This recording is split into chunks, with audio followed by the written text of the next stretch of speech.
Yo, what's going on out there? It's Larry coming to you with the Blazin Sports Report. WWE TLC pay-per-view just ended not too long ago. We saw some surprises, in my opinion, that I didn't expect to see coming, and I'm going to basically give you my review. Now, unfortunately, I didn't get a chance to catch the pay-per-view from beginning to end. I came in the middle through the tables match between Wade Barrett and Randy Orton.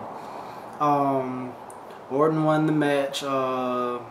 RKO through the table. I mean, the setup was a little predictable in my opinion, but at the same time, I don't understand Orton winning the match, given the fact that Wade Barrett has been getting this push as he's getting in Orton's head and all this other stuff like that, and you know, it's kind of disappointing. I mean, they're pushing this Barrett barrage. The WWE needs new stars. They build Barrett up to this point, and then all of a sudden, once he gets to the grand stage, he ends up losing the match. I don't agree with that, but at the same time, it's a win by Orton. I guess it puts him back in the position as being still a dominant force to be reckoned with. Moving on, I don't remember the exact order of the matches. I'm just going off of what I remember during the matches. We had the Divas match, title match. Beth Phoenix and Kelly Kelly, they fought for the Divas Championship. In my opinion, it was a slow-paced match. It started out fast. Kelly Kelly, she has improved. We're not going to take that away from her, but at the same time, the match between Beth and Eve was a lot more exciting at Survivor Series than the one that these two put on. Beth Phoenix won the match. The Glam Slam. Was it the Glam Slam? I believe it was. I can't remember. It was that boring of a match. I can't remember how it ended. But at the same time, I don't know what the direction is going with Kelly Kelly in the future or what have you. But I mean, they have her aggressive one week, and the next week she's nice and all this other stuff. The aggressive Kelly Kelly is something that I like to see. I hope they continue with that. But we won't know to the extent of what we'll get with that as in the coming future. Moving on, we had the Intercontinental Championship match between Cody Rhodes and Booker T. That was a great match in my opinion. The storytelling was great. Booker T got attacked twice. They showed that Booker T still wanted to try to prove something to everybody, that he could still go at it. And Cody Rhodes saying that this is a young man's game during the match. I mean, it was great storytelling throughout. Booker T did lose the match. They showed the effects of the attacks by Cody Rhodes as it was messing with Booker's head. But Booker still looked good in the ring. Cody looked good as always. And I'm glad that Cody Rhodes had won the match. It shows Booker T's resilience to take two of those kicks to the face, which is Cody Rhodes' finisher. I don't know the name of it because every time you turn around there's a new name for a new finisher and all this other stuff, so I'm not really sure what the name of the finisher is. But at the same time, it was a good match. Moving on, we had Sheamus versus Jack Swagger, which was your basic Smackdown match. I don't even know why this was put on the card. It was not, in my opinion, a good match to showcase anything. It was just a filler match. Sheamus won the match. It was okay, I guess. Smackdown quality, like I said. Moving on. Most disappointing match of the night. The World Heavyweight Championship match between Mark Henry and the Big Show in a chairs match. First of all, I don't even know why WWE has chairs matches anyway, considering the fact that they ban people from getting hit in the head with chairs. I mean, that would make you consider you got two of the strongest people. You want to get a reaction out of the crowd. Of course, you want to see some guy get smacked in the head with a chair. Mind you, the match started off. Big Show got out the ring, threw chairs in the ring. Mark Henry walked off, said he wasn't going to have it. The match was no more than 5 minutes, I guess I'm not even counting. The finish saw Big Show hit Mark Henry with a right hand, slow-paced match, and then as soon as Big Show connects, we see Bryan run down to the ring, cash in Money in the Bank. Now, if I'm not mistaken, last time someone tried to cash in the Money in the Bank right after a match like that and the opponent wasn't able to actually start the match, didn't the match not count? Now, after the match, Mark Henry attacks Big Show, drops him with a DDT onto one of the chairs. Daniel Bryan comes out, cashes in Money in the Bank. Big Show is still laying in the middle of the floor. He's never able to get to his feet to defend the title, and yet Daniel Bryan's championship reign still holds. I'm not taking anything away from Daniel Bryan. I want to see Daniel Bryan as the World Heavyweight Champ. But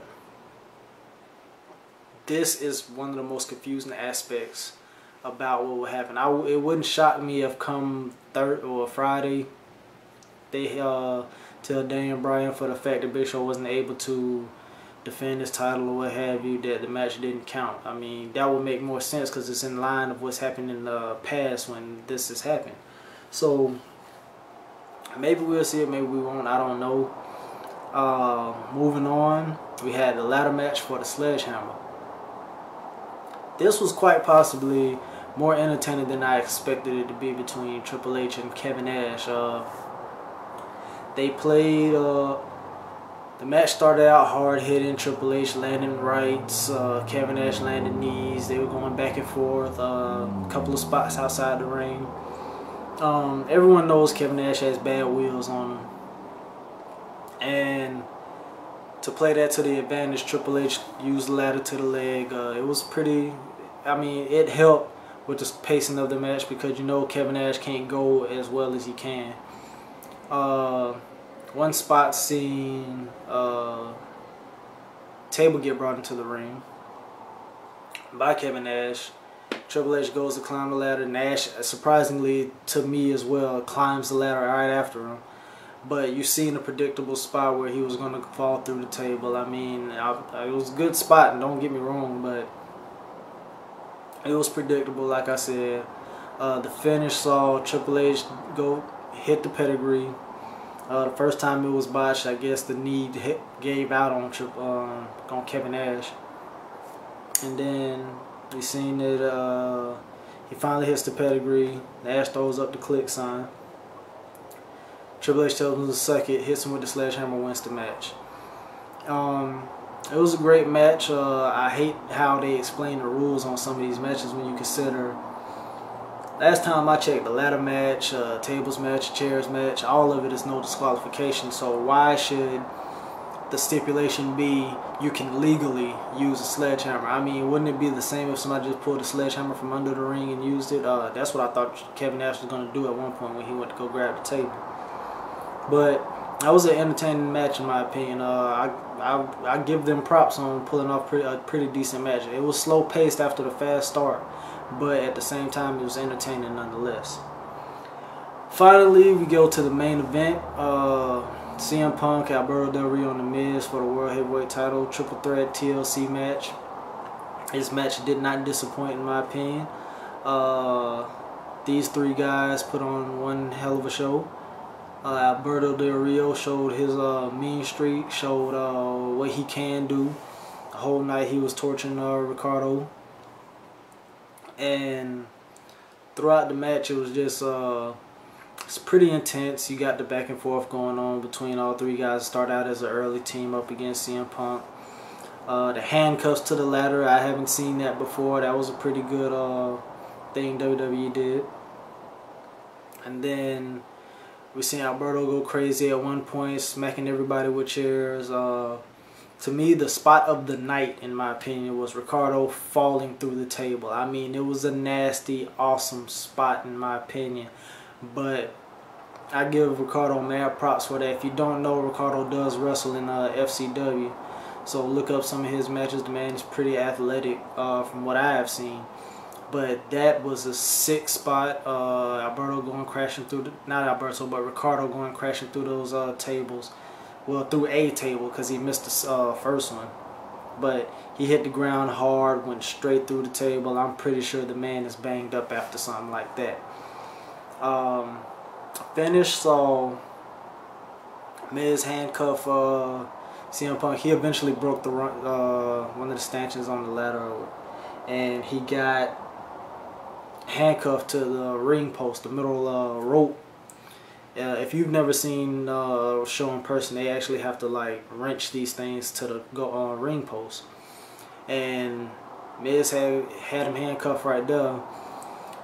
As him and Alberto's climbing the ladder, CM Punk unwrenches himself free. He gets up the ladder. He takes out Miz, GTS. Then he goes. He takes out Alberto, and he wins the title. It's a pretty entertaining match. I know I'm saying a lot because all this is coming off the top of my head. I mean, normally I come in with something, I just give it straightforward. But this right here is still fresh in my memory. I gotta make sure I get every detail that I can remember correct. But I give the WWE TLC 2011. Well, we also gotta remember the first match was Ryder and Ziggler for the U.S. title. Ryder won the title. Crowd went crazy. I'm glad Ryder's finally got his title. It's been a long time coming. Everybody's been wanting the man to get his opportunity. He finally has it. Let's see what WWE goes with this. And also another match was Air Boom taking on Primo and the other guy. I don't know who he is. And the match I didn't see. I don't know whether it was good or bad, but they had a match. I mean, if they was going to have a match like that, that could have been a ladder match. When you consider that all four of those guys are technically high flyers. But from what I heard, Airborne retaining the titles, or from what I read, I should say, Airborne retaining the title. So, all in all, from what I seen from the pay-per-view, I'm going to give it 3 out of 5 stars, since everybody goes off the 5-star system from what I've seen. Mainly because the filler matches made no sense to me. I don't know why you're going to have unannounced matches with no build-up whatsoever. Sure, you want to try to fill the card. I mean, to me, the best part was John Cena was not part of the card, thank God. But all in all, the most match of the night, of course, I'm going to give to Triple Threat match for the title. Most disappointing match. It's a tie between Mark Henry and Big Show in the Divas match. I mean, both of those were pretty bad matches. Actually, I would say the World Heavyweight title match was even worse. I mean, considering what these guys have done the previous 2 times they met for the title, you expect a little bit more, but they didn't give it. Surprising match, of course, the ladder match between Kevin Nash and Triple H. That was a pretty entertaining match. This is Larry, Blazin Sports Report. This has been my little review for WWE TLC 2011. Rate, comment, subscribe. Facebook.com/Blazin Sports Report. Twitter.com/Blaze187Ace. Hit me up, subscribe, comment, like, do whatever you want to. Call me whatever you want to. This is your voice. I like to hear it, whether it's good or bad. I take it all in stride. This has been the Blazin Sports Report TLC review. I'll holler at you. Peace.